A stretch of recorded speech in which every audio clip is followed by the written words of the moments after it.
Hello and welcome back to Thalric Plays Blood Bowl 2. Today we are once again going to play our Lizardmen team. So let's try to find an opponent.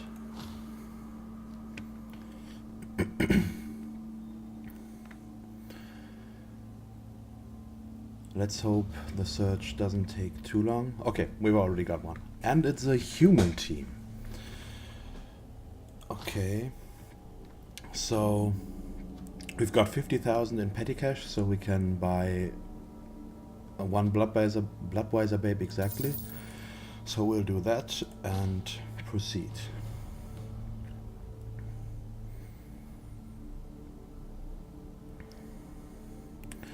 So far we haven't played against a team twice, which is nice, I guess. It's a bit of variety in our opponents.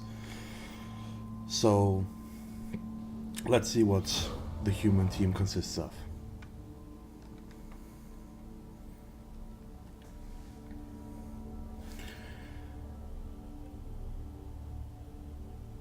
Not all humans teams play with the big guy. I'm assuming he will be, because it's very common, but we'll see soon. Humans are also one of the better starting teams because they can take up to 4 blitzers with block. I believe the catchers also received a small buff in comparison to Blood Bowl 1. I think they used to be armor value 7 and should be 8 now. So far no big guy, there it is. So we'll have to check for skills. Since his team value is higher than ours, he probably has a few. But let's see what the coin flip decides. And our opponent got to choose. And we're kicking off, so he's deciding to attack first. So let's set up our defense.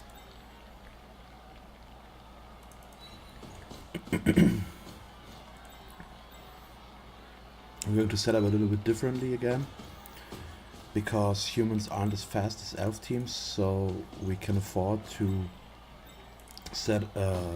keep some space open for him to go through, and we'll have to see what he does with that. So I've got my block Saurus over here, and that's the only skill we have so far. Okay, so he's got 4 rerolls, which is good enough. Should be more than enough for him. His ogre has guard, okay. There's a lineman with wrestle. I'm still not used to the icons. He's got a blitzer with guard and block. So looks like he's going pretty guard heavy, which will help him against the Sauruses.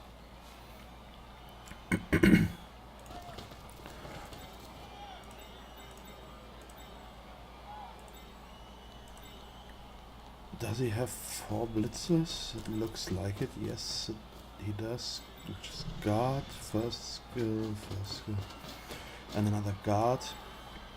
So he seems to be focusing on guard a lot so far.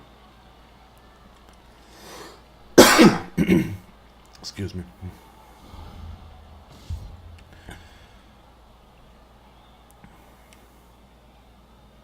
And as always, 7 in, and 1 over this time. Nothing major with the kickoff event. But he did set up on the side with our block source, which could help us.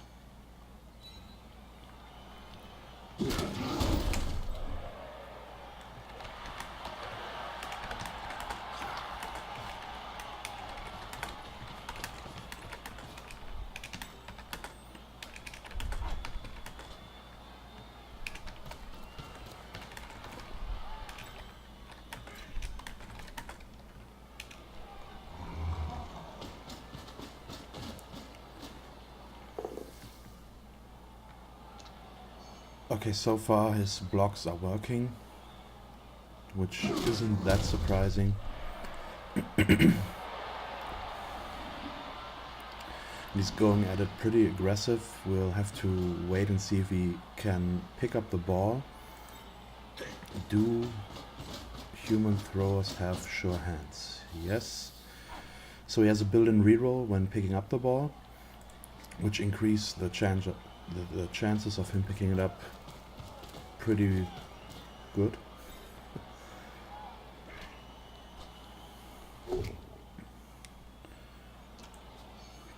The guard really helping him out here.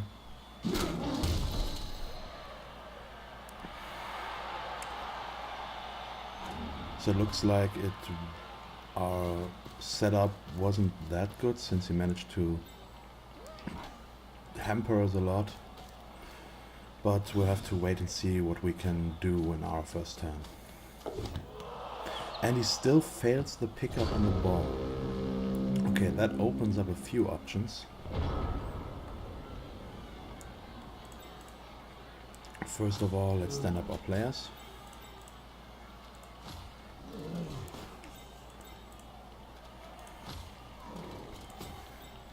So let's go after it a bit aggressively. So now we'll think. I'll block this off, so he has to block us. The question is, do we want to really go after the ball or not?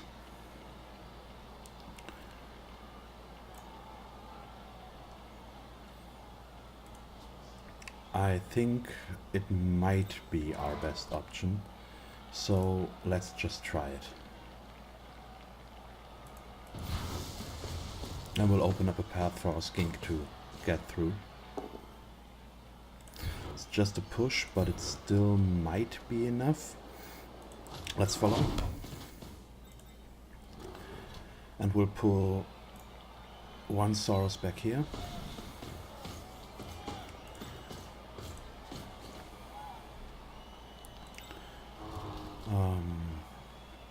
Let's put the other one over here as well. It's unlikely that he'll use this catch lineman, and even if he does, we've got a player in place to take care of him. So let's just hope for the best and go after the ball.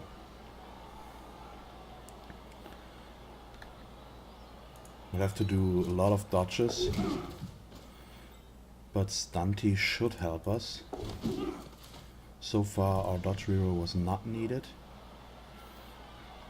I will put the tackle zone on the ball so that he can't pick it up as easily, and will be forced to blitz us away, and will mark this lineman up since he would be the best help against our skink here. And I'm not really sure if we should, but we'll take the risk and go for an action with our Croxigore. It might backfire once more, but let's just try it. And it worked, luckily. And we'll stay, I think. Oh no, let's follow up. So, looks like that ends our turn. The fact that he didn't pick up the ball is pretty huge, since he now committed over half of his team to this side over here, but has to now orient himself backwards to get the ball free. And we'll have to wait and see if it works. It's only push, but it does get our player's tackle zone away from the ball. But the ball is still not really safe. Okay, he's choosing to pick up the ball now. This time it did work. And looks like he's going for it, which worked as well. And another one. Looks like he does want to pass the ball.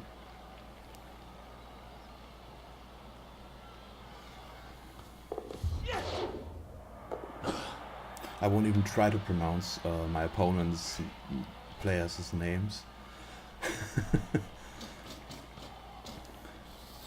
Okay, so he did manage to get the ball to his catcher, but he also opened us up a path to blitz his player in our turn.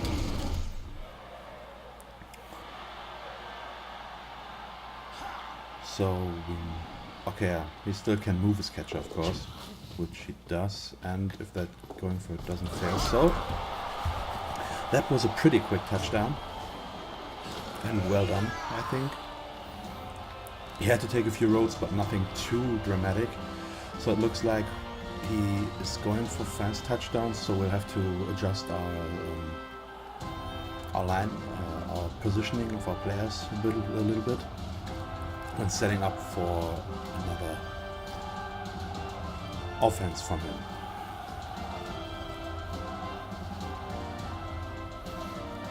But it's far from over yet.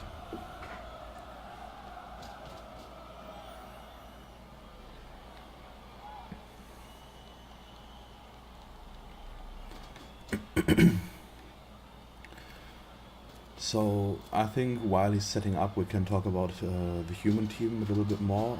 I think Blood Bowl is categorizing them as pretty easy to play, which I would disagree with. Humans are one of the more complex teams, even if they don't look like it. Their player's profile is pretty standard, with a lot of movement 6, strength 3, agility 3 and armor value 8. But they're not really bashy and also not really an agility team, so they can adjust their style to the opponent they're facing. And he can't really out-bash us yet, so he's going for more of a fast touchdown game, which worked pretty well for him. So we'll have to keep that in mind and try to hinder him a bit when he's doing so. He's also setting up in, I think it's pretty okay.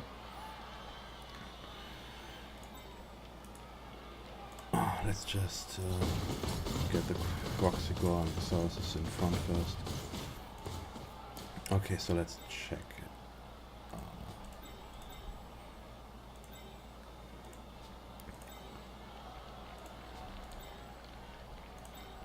Put the skink behind him.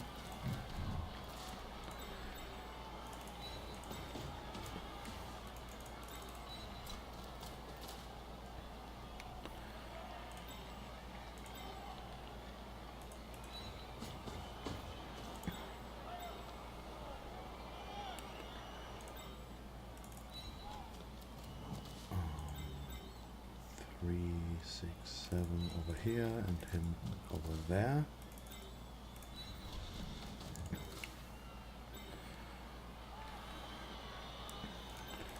Or since he can't reach us, we can go a little bit more aggressive up the field, I think.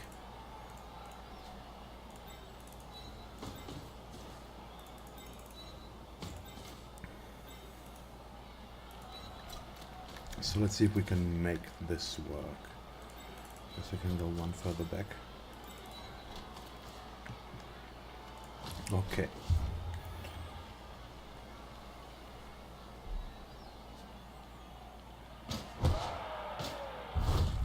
And we've got the same kickoff event again. Nothing too major.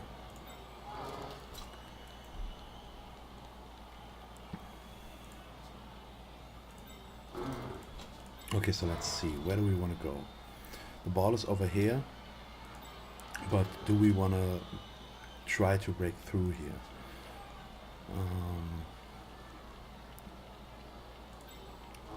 It would be the obvious choice, but might not be the best for at the moment, so try something else, I think.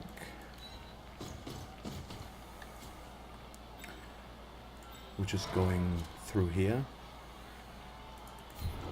And we'll use Young Bull, who has block, to get a safer blitz. And we'll follow.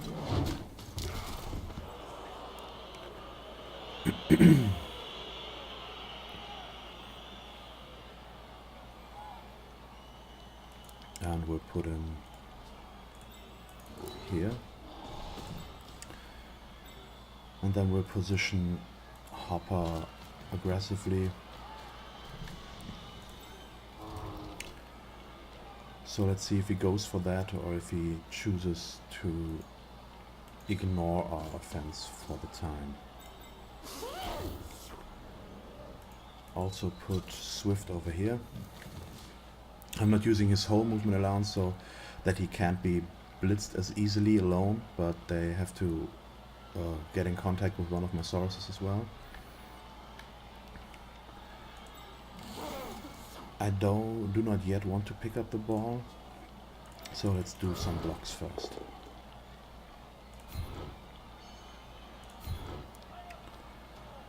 And we have to follow, unfortunately, so they can get on the skink again, but I think it unlikely that they will blitz him anyways. Here we will stay to not create an opening.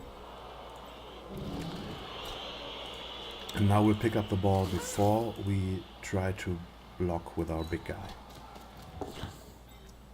And the pickup worked. So now let's try to keep outside of his player's movement allowance and see what we can do the next turn.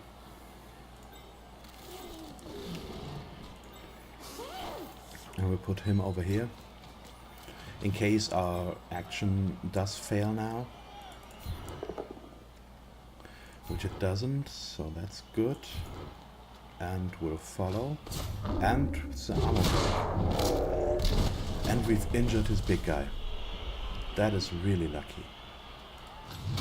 Nothing major, just a miss next game, but it does give us a big advantage, I think.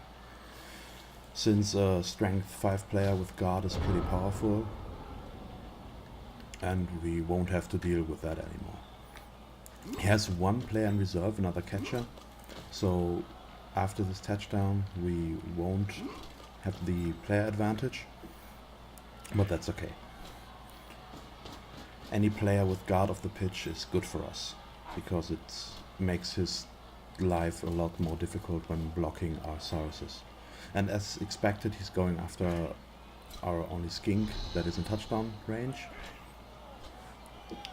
Let's see if we can... Oh, okay. Isn't doing what I wanted.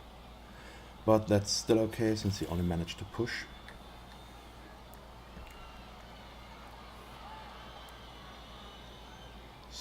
So far nothing too bad.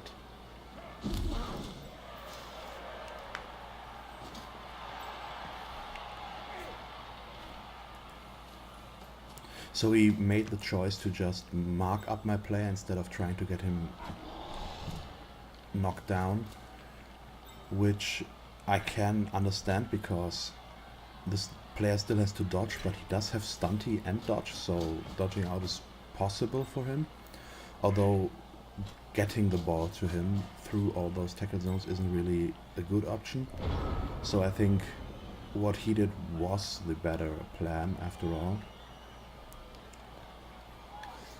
But he now has committed his team pretty much on this side, which means we will try to switch sides.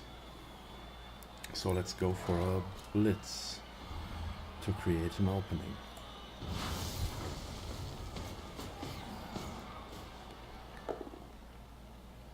Push is fine.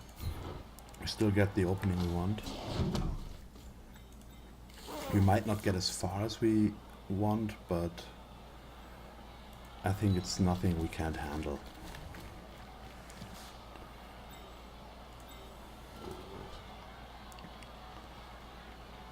So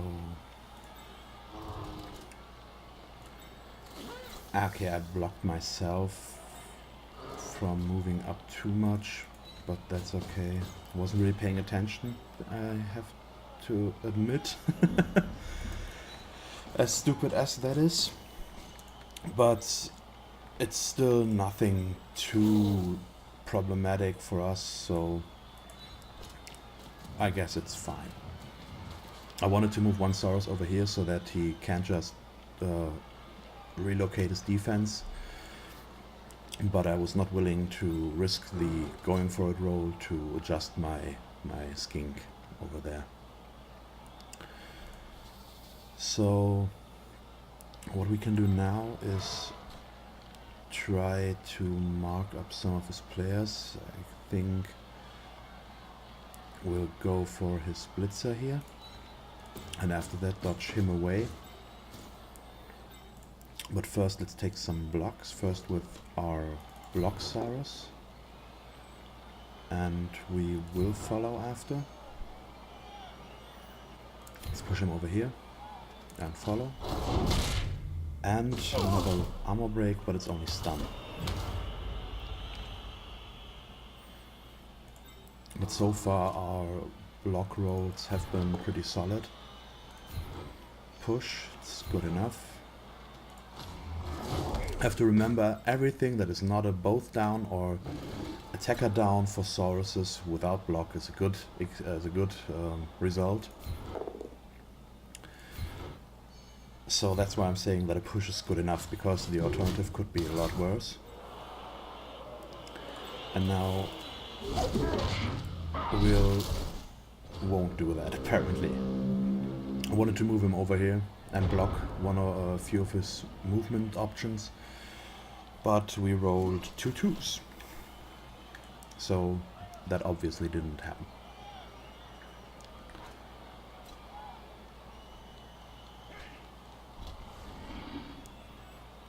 As you can see once again here, and I think in all of the previous matches before, I don't really build a cage.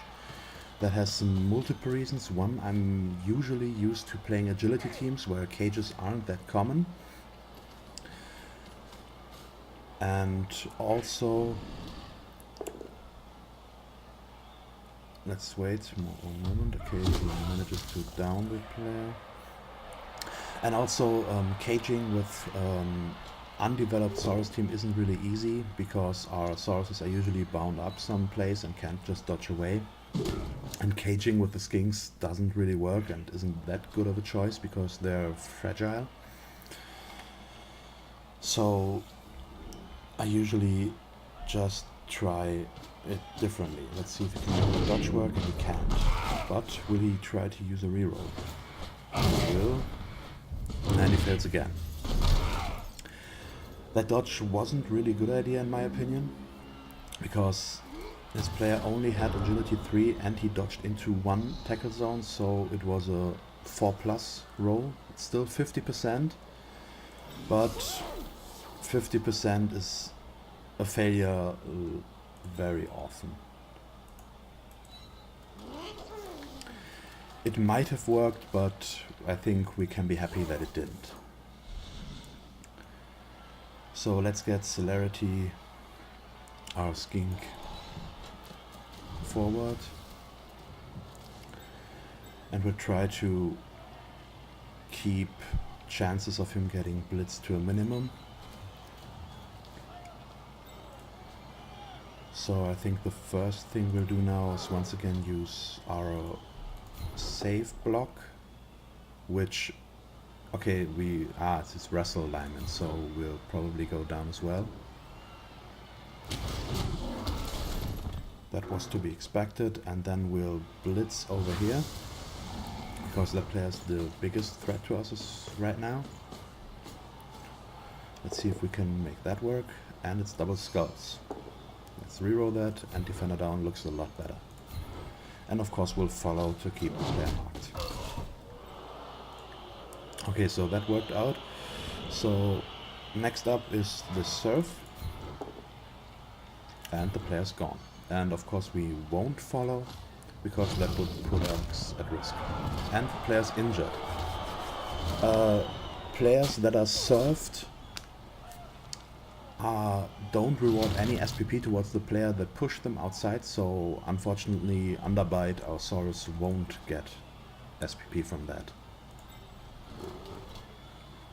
Okay, so what do we want to do next? I think we can risk blocking with our Sauruses here, because they can't really get to our ball carrier very good. Let's follow that. And from now on we will have the permanent advantage in numbers, as long as we don't lose a player as well. I misclicked there, I wanted to follow up. That might end up hurting us, but let's see if we can fix it.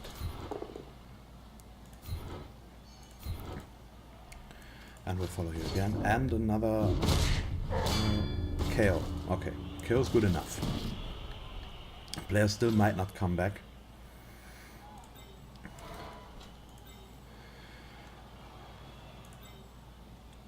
I think we'll have to risk it.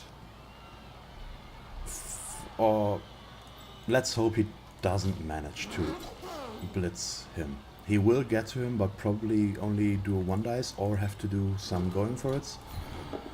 So I'll take that chance and keep the skink here to get my 2 dice back and go after his throw.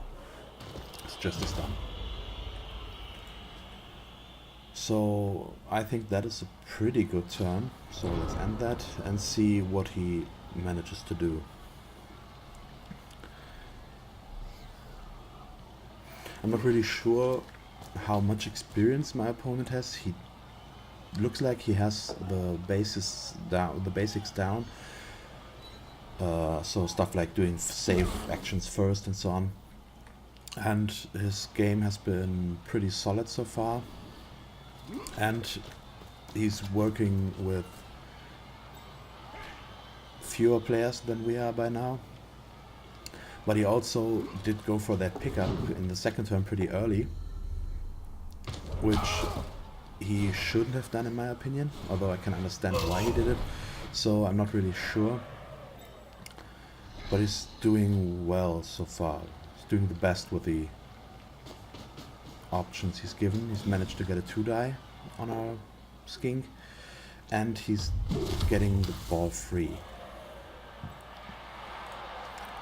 But as I've said already, he doesn't really has an option to pick up the ball now. So I think our position is still pretty solid.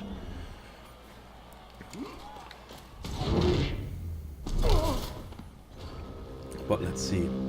And stuff like this is what I mean pretty much. He dodged away from our Croxigore's prehensile tail, which makes its dodges more difficult. And I think a more experienced player might not have risked that. Especially since it didn't really help him that much, even if he had succeeded. So, what do we want to do now?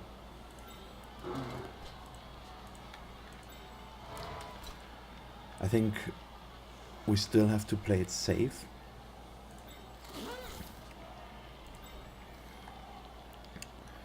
So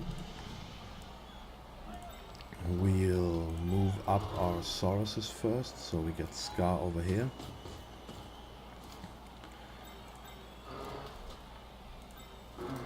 And Crimson Fang will move to here.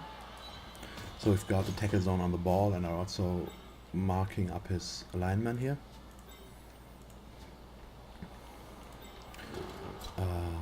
Let's try to move our Croxigore next to make dodging more difficult for him. That worked pretty well. Let's get Crunch over here to get an assist, so we might be able to block with Hopper, but we'll blitz next. Well, first let's stand up Celerity. We won't try to pick up the ball with him, but with our other skink here. Okay, so the blitz worked, and we'll follow up and move one space over so that we can possibly push him next turn. So now let's use Hopper, and I think we can reroll that. Might have not been the best choice, but I think it's okay. And we won't follow, of course, not with a skink. And I think the ball is still pretty safe, so I'll do this block first.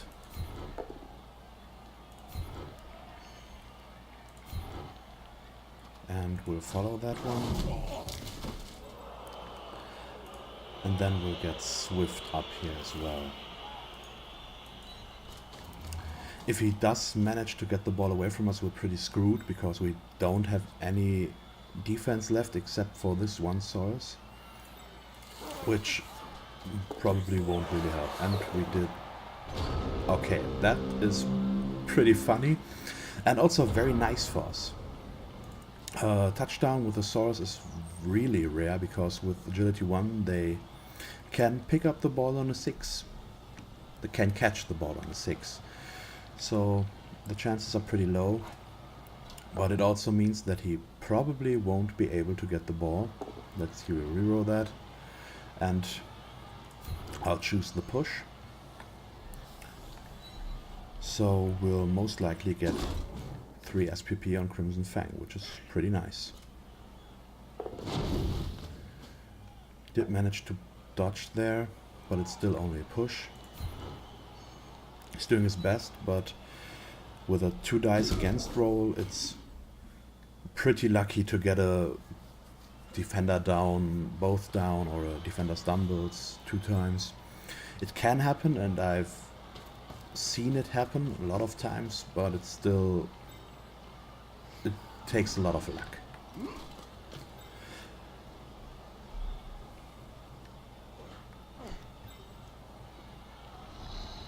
But that also means that we will have a harder time to get Crimson Fang away, because he's in 2 tackle zones. I would have done the same. I would have either let the player on the ground, or would have tried to dodge away as well. So I think he did the right thing there. So let's see if we can get our player out of there. I think there isn't a good option, which is pushing him out either way. So let's see, let's try it with underbite. Or let's do the safe options first as always. So we'll mark up his blitzer over there. And I think that is pretty much the only thing we'll have to do right now. So when all of your when every space you can push a player to is occupied, so these 3 in the case I'm blitzing from here, we can push one of the players to another open space, which is how we will get our player away from the second lineman here. At least in theory, and the block dice agree with us. And our opponent gave up once more. Well, that sucks, let's just say it.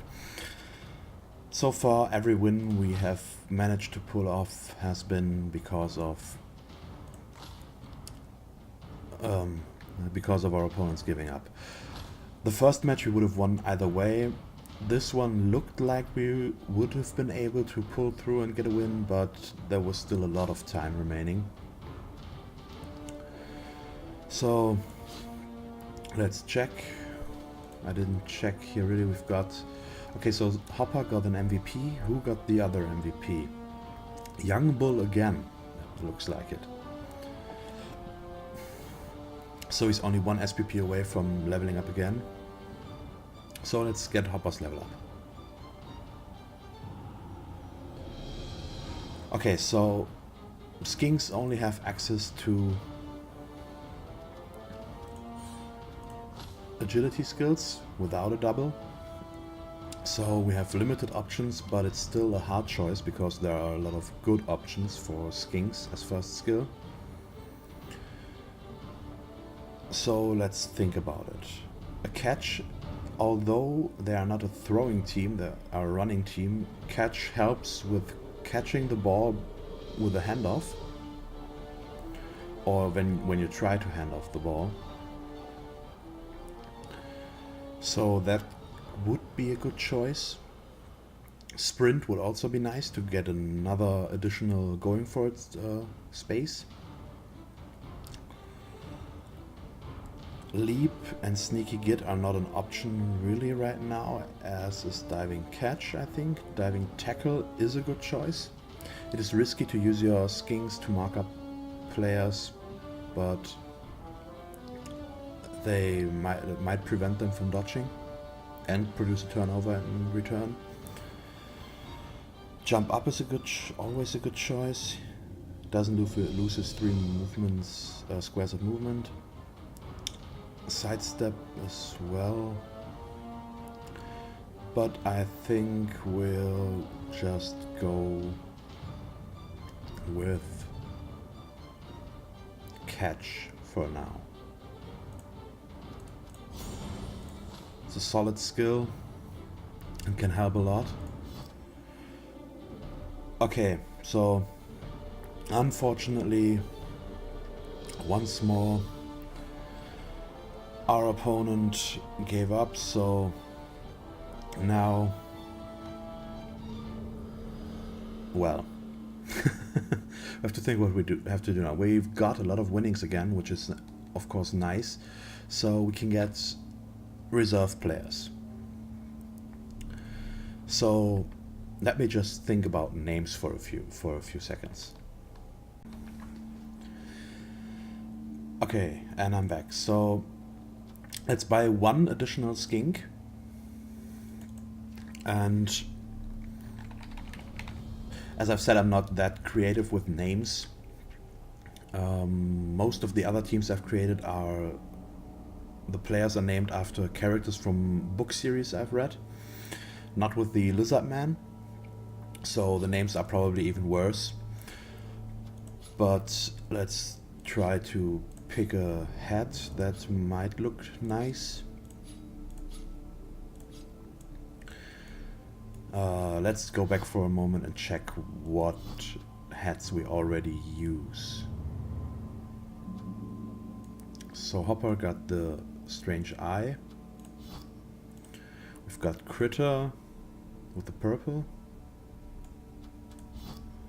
Swift with these strange fin looking things. Don't really know how to describe it. And Celerity does have this hat. Okay. So let's enter the name again. We call this one Squirrel. And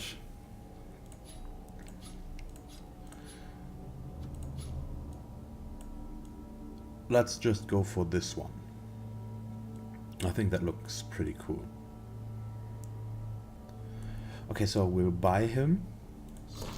We could afford to buy another player, but I want to get keep a bit of money in reserve in case we lose a Saurus, or God forbid, Nuffle forbid, I should say, our Croxigor.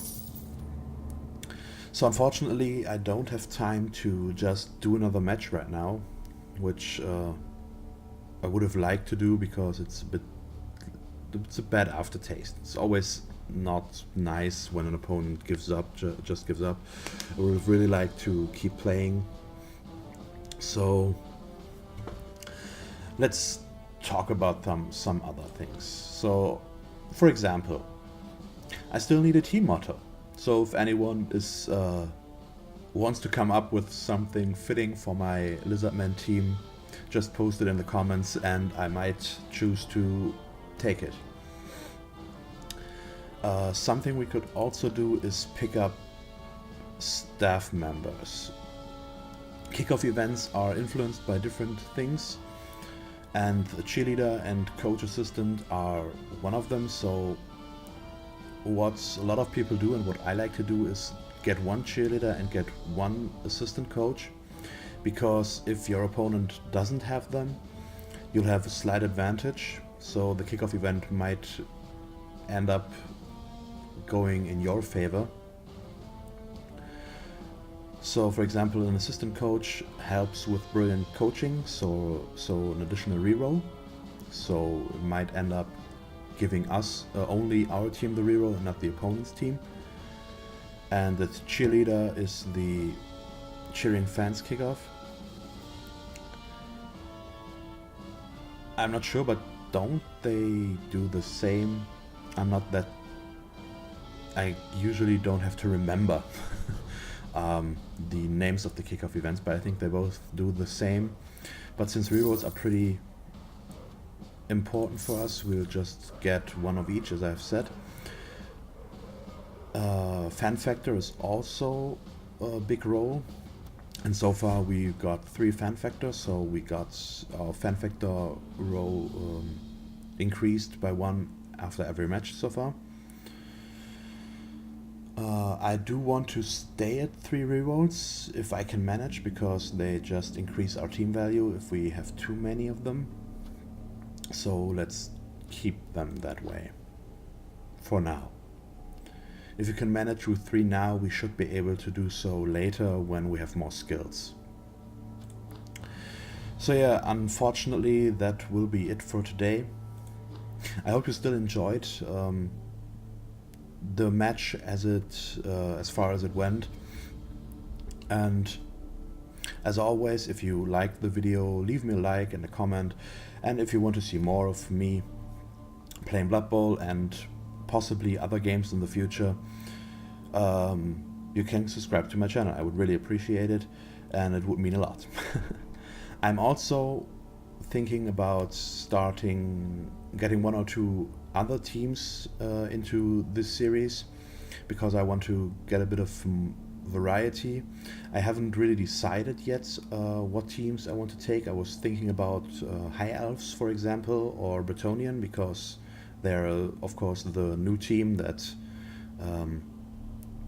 didn't exist in Blood Bowl 1, so they might be nice. But I'm open to suggestions about other teams that you would be interested to see in. So if there is a specific team that you would like to see me play and explain about, just let me know. And as always, thanks for watching, and I'll hope you tune in again next time. Bye.